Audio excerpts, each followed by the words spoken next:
Hello friends, welcome to easy shorts learning channel. आज का मेरा video methods of redemption of preference shares के ऊपर बेस्ड है। लास्ट वीडियो में अपन ने देखा था लीगल प्रोविजंस क्या होते हैं जिसका कंपनीज को ध्यान रखना होता है रिडम्पशन से पहले। सबसे इंपॉर्टेंट प्रोविजन होता है कंपनी ऐसे प्रेफरेंस शेयर्स का रिडम्पशन नहीं कर सकती जो पार्टली पेड अप हो। सबसे पहले कंपनी उन्हें फुल्ली पेड अप करेगी, कन्वर्ट करेगी, उसके बाद ही रिडम्पशन करेगी। अब जब भी हम रिडम्पशन करते हैं प्रेफरेंस शेयर्स को, रीपे करते हैं कैपिटल का, तो यहां पे चार मेथड से रिडम्पशन कर सकते हैं। यदि कंपनी के पास सफिशिएंट कैश अवेलेबल है रिडम्पशन के लिए तो कंपनी फ्री रिजर्व से रिडम्पशन करती है, आउट ऑफ प्रॉफिट से करती है। तो यह फर्स्ट मेथड हो गया, कंपनी रिडम्पशन करती है आउट ऑफ प्रॉफिट्स में, यानी जनरल रिजर्व, P&L अकाउंट या रिजर्व फंड। दूसरा मेथड होता है यदि कंपनी के पास पैसा ही नहीं है, कैश ही नहीं है, तो कंपनी क्या करेगी, आउट ऑफ फ्रेश इशू से रिडम्पशन करेगी। कंपनी इक्विटी शेयर इशू करेगी, पब्लिक से पैसा कलेक्ट करेगी और उस पैसे से प्रेफरेंस शेयर होल्डर्स को रीपे कर देगी। थर्ड मेथड होता है कंपनी के पास थोड़ा बहुत कैश है और थोड़े फ्री रिजर्व्स है, उस केस में company partly out of profits and partly out of fresh issue से रिडम्पशन करती है। और लास्ट मेथड होता है कन्वर्जन मेथड, जहां पे कंपनी प्रेफरेंस शेयर्स को कन्वर्ट कर देती है इक्विटी शेयर्स के अंदर। अब एक एक मेथड हम लेते हैं और उसमें कैसे जनरल एंट्रीज कंपनी करेगी ये देखेंगे। सबसे पहले बात करते हैं आउट ऑफ प्रॉफिट्स की। एग्जांपल से समझते हैं। यहां पे प्रेफरेंस शेयर नॉमिनल कैपिटल है, कंपनी के पास 10 लाख रुपीस के प्रेफरेंस शेयर्स हैं। अब कंपनी के पास आउट ऑफ प्रॉफिट्स के अंदर फ्री रिजर्व्स के अंदर दो रिजर्व्स है, एक तो जनरल रिजर्व है जिसके अंदर 7 लाख रुपीस है और सरप्लस अकाउंट में है कंपनी के पास 5 लाख रुपए। अब कंपनी कैसे रिडम्पशन करेगी, जब भी कंपनी आउट ऑफ प्रॉफिट से रिडम्पशन करती है तो फ्री रिजर्व्स में जितना भी अमाउंट यूज कर रही है कंपनी, वो अमाउंट एक नए रिजर्व में ट्रांसफर हो जाता है जिसको हम बोलते हैं कैपिटल रिडम्पशन रिजर्व अकाउंट। तो यहां पे हमने जनरल रिजर्व से 7 लाख रुपीस ले लिए, बचे 10 लाख में से 7 लाख रुपए अपन ने काम में ले लिए, 3 लाख बच गए, तो 3 लाख अपन ने सरप्लस अकाउंट से ले लिए और ये पूरा का पूरा अपन ने एडजस्ट कर लिया नॉमिनल कैपिटल प्रेफरेंस शेयर्स की। अब सबसे पहले कंपनी प्रेफरेंस शेयर होल्डर्स में ट्रांसफर करेगी अमाउंट जो कंपनी को रीपे करना है। तो जब भी कंपनी प्रेफरेंस शेयर्स का रिडम्पशन करती है, कंपनी की कैपिटल कम होती है, तो लायबिलिटीज जब कम होती है तो लायबिलिटी साइड में अपन शेयर कैपिटल में प्रेफरेंस शेयर कैपिटल लिखते हैं, तो उसको उसका क्रेडिट बैलेंस होता है। जब वो लायबिलिटी कंप्लीट हो रही है, खत्म हो रही है, तो उसको डेबिट कर देंगे और अमाउंट ट्रांसफर हो जाएगा प्रेफरेंस शेयर होल्डर्स अकाउंट में और वहां से हम कंपनी पेमेंट कर देती है। तो यहां पे हमने प्रेफरेंस शेयर कैपिटल अकाउंट को डेबिट कर दिया, कंपनी की लायबिलिटी खत्म हो गई और ये अमाउंट ट्रांसफर हो गया प्रेफरेंस शेयर होल्डर्स अकाउंट में 10 लाख रुपीस का। अब यहां पे आउट ऑफ प्रॉफिट से जब भी रिडम्पशन करेंगे तो कंपनी इक्विवेलेंट अमाउंट ट्रांसफर करती है। एक नया रिजर्व होता है कैपिटल रिडम्पशन रिजर्व अकाउंट, वहां पे अमाउंट ट्रांसफर करती है। तो अपन ने 7 लाख रुपीस जनरल रिजर्व से निकाला था। रिजर्व्स का बैलेंस भी क्रेडिट बैलेंस होता है क्योंकि वो लायबिलिटी साइड में आते हैं। तो जनरल रिजर्व को अकाउंट को अपन ने डेबिट कर दिया 7 लाख से, सरप्लस अकाउंट को डेबिट कर दिया 3 लाख रुपीस से और टोटल 10 लाख रुपीस हमने ट्रांसफर हो गए एक नए रिजर्व में जिसका नाम है कैपिटल रिडम्पशन रिजर्व अकाउंट। क्योंकि ये रिजर्व है इसलिए इसका क्रेडिट बैलेंस है, इसलिए अपन ने इसको क्रेडिट कर दिया। अब यहां पे अपन को पेमेंट करना है क्योंकि अपन ने फ्री रिजर्व से एडजस्ट कर दिया, तो प्रेफरेंस शेयर्स का पेमेंट करेंगे। तो प्रेफरेंस शेयर होल्डर्स को अपन ने फर्स्ट एंट्री में क्रेडिट करा है, जब पेमेंट करेंगे तो उसको डेबिट कर देंगे। एंट्री हो जाएगी preference share holders account debit to bank account और यहां पे प्रेफरेंस शेयर्स का अपन ने रिडम्पशन कर दिया, रीपे कर दिया। नेक्स्ट मेथड आता है, अपन यहां पे देखते हैं आउट ऑफ फ्रेश इशू से कैसे रिडम्पशन करेंगे। अब कब यूज करते हैं out of fresh issue method, यदि कंपनी के पास पैसा ही नहीं है, कंपनी ठन गोपाल है, कंपनी के पास एक पैसा भी नहीं है रिडम्पशन करने के लिए, तो उस केस में कंपनी क्या करेगी, इक्विटी शेयर इशू करेगी, कंपनी से पब्लिक से पैसा कलेक्ट करेगी और उस पैसे से प्रेफरेंस शेयर होल्डर्स को रीपे कर देगी, पेमेंट कर देगी। तो यहां पे कंपनी को पेमेंट करना है 10 लाख रुपीस का, तो कंपनी को 10 लाख रुपीस के इक्विटी शेयर इशू करने हैं। तो यहां पे कंपनी ने 10 लाख के इक्विटी शेयर इशू कर दिए। कैसे कंपनी करेगी रिडम्पशन, सबसे पहले प्रेफरेंस शेयर होल्डर्स में अपन ट्रांसफर करते हैं। फर्स्ट एंट्री हरदम फिक्स रहेगी, तो यहां पे 10% redeemable preference share capital account को अपन ने डेबिट कर दिया और प्रेफरेंस शेयर होल्डर्स अकाउंट में ये अमाउंट हमने ट्रांसफर कर दिया रिडम्पशन के लिए। अब जब भी कंपनी इक्विटी शेयर इश्यू करती है तो कंपनी के पास कैश आता है, तो कंपनी का बैंक बैलेंस इंक्रीज हो जाता है। एंट्री होती है bank account debit to equity share capital account, क्योंकि कंपनी की लायबिलिटी इंक्रीज हो गई तो इक्विटी शेयर कैपिटल को हमने क्रेडिट कर दिया। अब कंपनी के पास 10 लाख रुपए आ चुके हैं, कंपनी रिडम्पशन कर सकती है। रिडम्पशन की एंट्री फिक्स रहती है, preference share holders account debit to bank account, company ने प्रेफरेंस शेयर होल्डर्स को रिडीम कर दिया।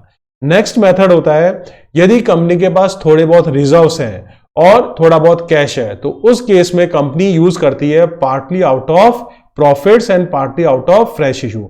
मैक्सिमम क्वेश्चंस में अपन ये मेथड यूज करते हैं। सबसे पहले हम ये देखते हैं कि यदि आउट ऑफ प्रॉफिट्स में यदि सफिशिएंट अमाउंट है तो उतना अमाउंट हम ट्रांसफर करते हैं और बचे हुए अमाउंट के हम इक्विटी शेयर इश्यू कर देते हैं। अब यहां पे हमें ये चीज हरदम ध्यान रखनी है, यदि हमें इक्विटी शेयर इश्यू करने हैं तो हम इशूड प्राइस से डिवाइड नहीं करेंगे, एडजस्टमेंट करने के लिए हरदम फेस वैल्यू से डिवाइड करेंगे जो अमाउंट बच जाएगा। तो हमारे पास जनरल रिजर्व में 3 लाख रुपीज है, रिडम्पशन हमें 10 लाख रुपीज का करना है, तो सबसे पहले जनरल रिजर्व से हमने आउट ऑफ प्रॉफिट से एडजस्ट कर लिया 3 लाख रुपीज। अब कंपनी को चाहिए 7 लाख रुपीज। अब कंपनी क्या करेगी, इक्विटी शेयर इशू करेगी 7 लाख रुपीज का, और यहां पे हम डिवाइड करेंगे फेस वैल्यू से, इशूड प्राइस से हम डिवाइड नहीं करेंगे, क्योंकि जब भी हम एडजस्टमेंट करेंगे आउट ऑफ प्रॉफिट्स या आउट ऑफ फ्रेश इशू का, तो हरदम हम फेस वैल्यू से डिवाइड करके ही number of equity share calculate करते हैं। तो 7 लाख रुपीज के इक्विटी शेयर हमें इशू करने हैं और 10 रुपीज की फेस वैल्यू होता है, नंबर ऑफ इक्विटी शेयर कितने इशू कर देंगे हम 70,000।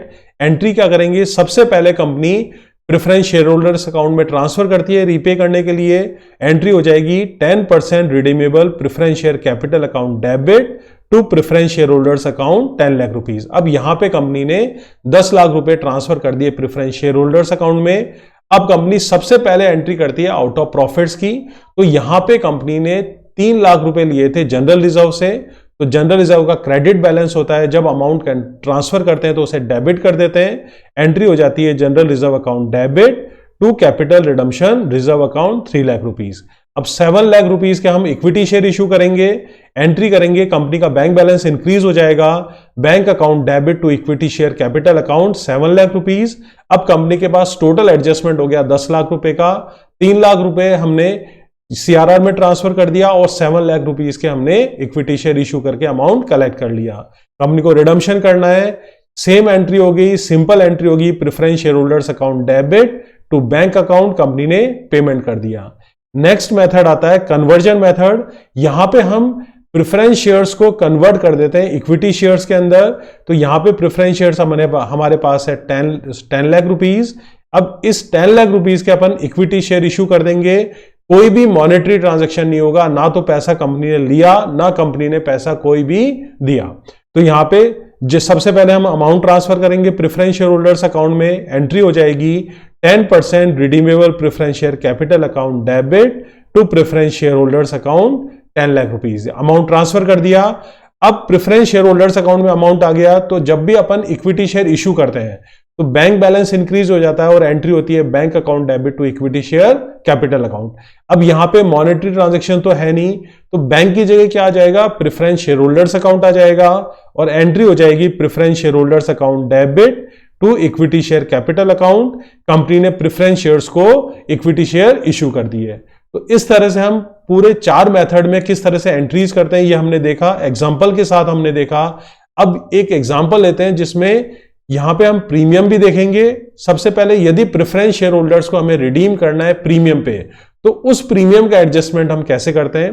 लास्ट वीडियो में हमने देखा था प्रीमियम का एडजस्टमेंट हम या तो आउट ऑफ प्रॉफिट से करेंगे या out of security premium reserve से करेंगे। तो सबसे पहला प्रेफरेंस होता है आउट ऑफ प्रॉफिट से। तो यदि हम रिडम्पशन के टाइम पे प्रेफरेंस शेयर होल्डर्स को एक्स्ट्रा अमाउंट देते हैं तो उस अमाउंट को बोलते हैं प्रीमियम। तो यहां पे अपन जब भी प्रीमियम का एडजस्टमेंट करते हैं, क्योंकि प्रीमियम और रिडम्पशन ऑफ प्रेफरेंस शेयर्स में कोई अमाउंट नहीं है, तो उसमें अमाउंट हमें ट्रांसफर करना पड़ेगा। तो रिजर्व से हम आउट ऑफ प्रॉफिट से ट्रांसफर करते हैं, तो आउट ऑफ प्रॉफिट्स का बैलेंस होता है क्रेडिट बैलेंस, क्योंकि वो रिजर्व्स होते हैं, लायबिलिटी साइड आते हैं। हमें ट्रांसफर करा है तो उसको डेबिट कर दिया। और ट्रांसफर किस लिए कर रहे हैं, premium on redemption of preference shares के लिए कर रहे हैं, तो हमारी एंट्री हो जाएगी। यदि हम सरप्लस अकाउंट से ट्रांसफर करेंगे तो surplus account debit, general reserve account debit, या आउट ऑफ प्रॉफिट्स में यदि बैलेंस नहीं है तो उस केस में security premium reserve account debit भी यूज कर सकते हैं हम to premium on redemption of preference shares में हमने ट्रांसफर कर दिया अमाउंट। अब एक एग्जांपल लेते हैं जिसमें प्रीमियम हम ट्रांसफर कर रहे हैं, रिडीम कर रहे हैं, तो उस केस में क्या एंट्रीज करते हैं। हरदम हमें यह ध्यान रखना है जब भी हम एंट्रीज करेंगे सबसे पहले हम आउट ऑफ प्रॉफिट्स की एंट्री करेंगे, फिर उसके बाद आउट ऑफ फ्रेश इशू, और उसके बाद हम लास्ट में रिडम्पशन कर देंगे प्रेफरेंस शेयर्स का। तो यहां पे देखते हैं प्रेफरेंस शेयर की नॉमिनल कैपिटल है 10 लाख रुपीज, जनरल रिजर्व में हमारे पास है 3 लाख रुपीज और सरप्लस अकाउंट में है 4 लाख, तो 7 लाख रुपीज हमारे पास आउट ऑफ प्रॉफिट्स में है, फ्री रिजर्व से। यहां पे कंपनी को रिडीम करना है प्रेफरेंस शेयर्स को 10% के प्रीमियम पे। तो 10 लाख रुपीज तो प्रेफरेंस शेयर है, 10% प्रीमियम हो गया 1 लाख रुपीज। तो कंपनी को टोटल रीपेमेंट करना है प्रेफरेंस शेयर होल्डर्स को 11 लाख रुपीज का। सबसे पहले हम एडजस्टमेंट देख लेते हैं। सबसे पहले आउट ऑफ प्रॉफिट से एडजस्टमेंट करेंगे। नॉमिनल कैपिटल 10 लाख है, तो यहां पे जनरल रिजर्व से हमने 3 लाख रुपए ले लिए और सरप्लस अकाउंट से 3 लाख ले लिए। 4 लाख हमने इसलिए नहीं लिए क्योंकि हमारे पास प्रीमियम में 1 लाख रुपीज का एडजस्टमेंट करना है और फर्स्ट प्रेफरेंस होती है हमारी आउट ऑफ प्रॉफिट्स की। तो 1 लाख रुपीज का प्रीमियम में एडजस्टमेंट करेंगे, तो 3 लाख रुपीज हम सरप्लस अकाउंट से निकाल लेंगे और 3 लाख रुपीज जनरल रिजर्व से। तो यहां पे हमारे पास बैलेंस बच गया 6 लाख रुपीज। 6 लाख का हमने एडजस्टमेंट कर लिया। तो आउट ऑफ फ्रेश इशू के लिए हमें इक्विटी शेयर कितने अमाउंट के इशू करने हैं, 4 लाख रुपीज के इशू करने हैं।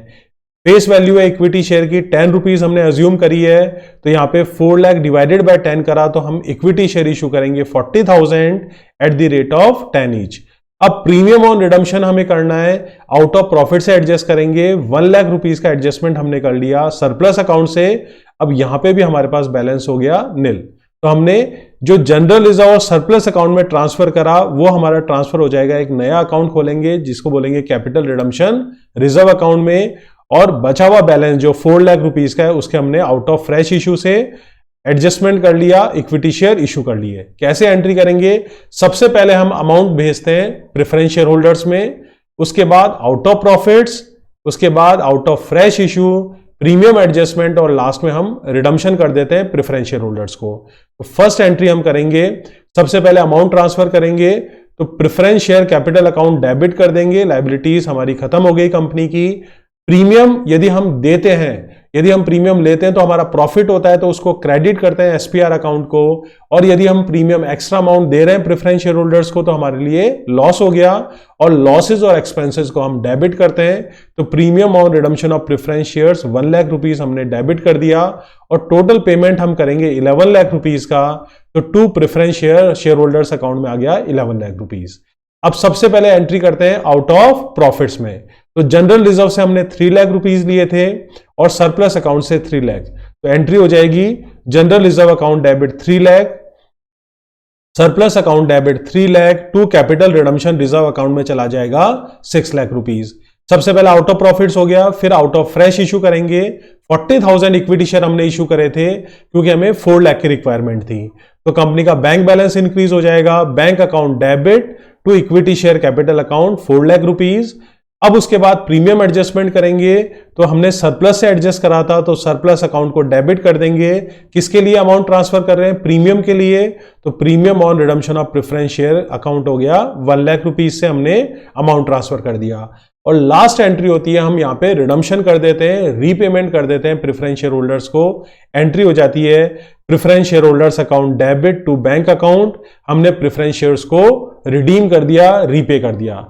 इस तरह से हम एंट्रीज करते हैं सारे मेथड्स में। तो जब भी आप एंट्री करें, क्या सीक्वेंस हमें ध्यान रखनी है, सबसे पहले प्रेफरेंस शेयर होल्डर्स में अमाउंट ट्रांसफर होगा, नेक्स्ट होगा आउट ऑफ प्रॉफिट्स, उसके बाद out of fresh issue, premium adjustment, और लास्ट में हम करेंगे एंट्रीज करेंगे हम लास्ट में पेमेंट की प्रेफरेंस शेयर होल्डर्स के थ्रू। तो फ्रेंड्स, यदि आपको मेरा वीडियो अच्छा लगा, please like this video and subscribe the channel. Thank you so much, have a nice day.